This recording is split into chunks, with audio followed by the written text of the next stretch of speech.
Hello everyone, मेरा नाम है पूनम पंडित और आज की वीडियो में हम बात करने वाले हैं पठन एवं वाचन के बारे में। पठन वाचन होता क्या है, इसके कितने प्रकार होते हैं, ये जो शब्द दिए हैं इनका उपयोग कहाँ होता है, इनका मतलब क्या होता है। आज की वीडियो में हम इसके बारे में बात करेंगे। सबसे पहले हम करते हैं पठन के बारे में। पठन का मतलब होता है पढ़ना। किसी प्रकार के बुक, बाइबल, अखबार को पढ़ना हमारा पठन होता है। पठन के साथ साथ समझना एवं आत्मसात करना, ये सारी क्रियाएं चलती रहती हैं। ये तीनों क्रियाएं एक साथ यदि हम किसी प्रकार की बुक पढ़ रहे हैं तो उसी वक्त हम समझते भी हैं उस चीज़ को और आत्मसात करते हैं। आत्मसात का मतलब ये होता है कि हम अपने दिमाग में उस वर्ड्स को, शब्दों को समझते समझते बैठाते चले जाते हैं कि इसका मतलब क्या होता है, इसका क्या तात्पर्य होता है। अब इसके साथ दिया है वाचन।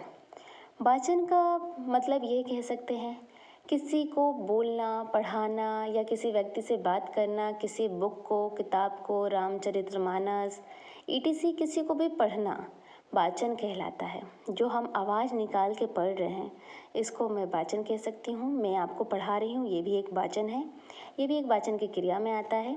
वाचन के दो प्रकार होते हैं। पहला होता है स्वर वाचन, दूसरा होता है मौन वाचन।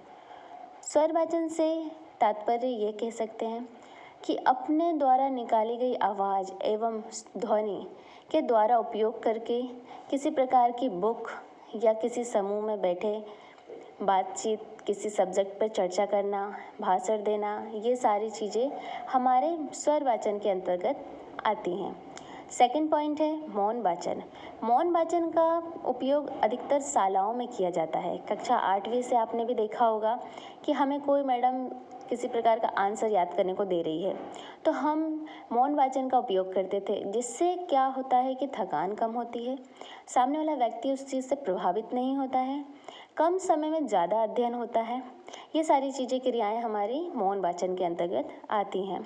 बात करते हैं स्वर वाचन का। तो स्वर वाचन में भी दो पॉइंट्स होते हैं, इसके भी दो प्रकार होते हैं, व्यक्तित्व वाचन एवं सामूहिक वाचन। व्यक्तित्व वाचन, दो व्यक्ति बैठे हैं, बातें कर रहे हैं, एक दूसरे को अपनी बातों को समझा रहे हैं, व्यक्त कर रहे हैं, चर्चा कर रहे हैं एवं समझ रहे हैं, सुन रहे हैं, बोल रहे हैं। ये सारी चीज़ें व्यक्तिगत वाचन के अंतर्गत आती हैं, जहाँ हम स्वर वाचन का उपयोग करते हैं।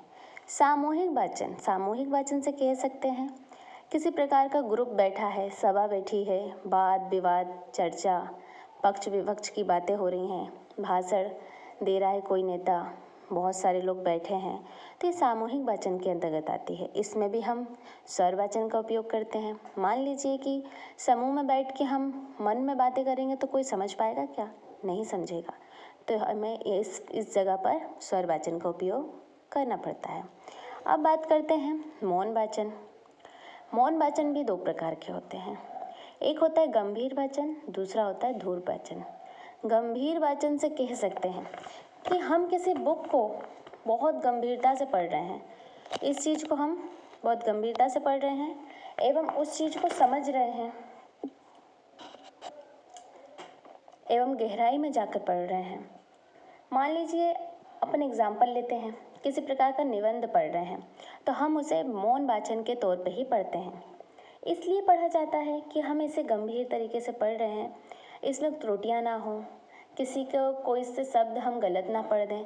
बहुत लंबे होते हैं, मान लीजिए कि आत्मकथा पढ़ रहे हैं तो यहाँ पर बहुत बड़ी बड़ी चीज़ों को पढ़ने के लिए हमें गंभीरता से पढ़ने के लिए मौन वाचन का उपयोग करना पड़ता है।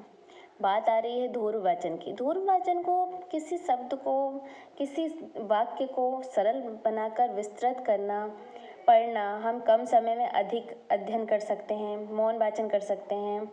और उद्देश्य इसका सबसे अच्छा ये होता है कि कक्षा में कुछ भी चीज़ें सीखी गई हैं, जैसे लिपि या पाठ का अभ्यास कर रहे हैं, साहित्य अध्ययन कर रहे हैं या अवकाश काल में कोई भी समय अपना है उसका उपयोग कर रहे हैं, जैसे अकेले में बैठ के पढ़ रहे हैं और स्वयं आनंद ले रहे हैं उस चीज़ का, किसी और को नहीं व्यक्त कर रहे हैं, हम खुद प्राप्त कर रहे हैं उसका आनंद, तो उसे हम धूर्त वाचन के अंतर्गत कह सकते हैं।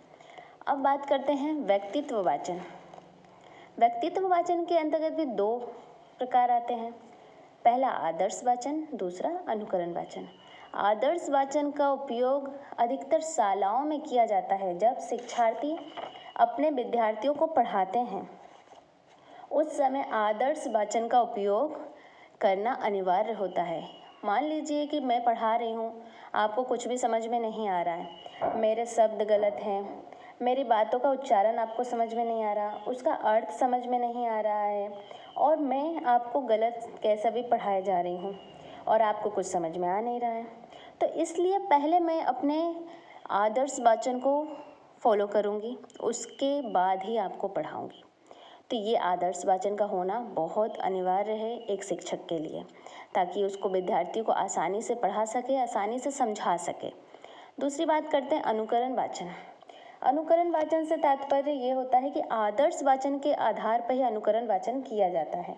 जैसे कक्षा में कोई समूह बैठा है, उसको मैडम पढ़ा रही हैं,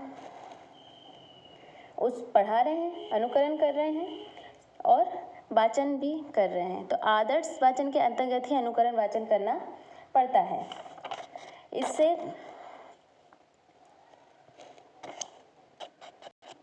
ये कह सकते हैं कि कक्षा में बैठा छात्र टीचर पढ़ा रहे हैं बट उसे कोई परवाह नहीं है, उसे कोई प्रभाव नहीं पड़ रहा है, मैडम क्या पढ़ा रही हैं क्या नहीं पढ़ा रही हैं। तो इसलिए कह सकते हैं कि अनुकरण करना, वाचन लाना एवं अनुकरण वाचन छात्रों को कराया जाए और उसके तौर पर समझकर पढ़ाया जाए।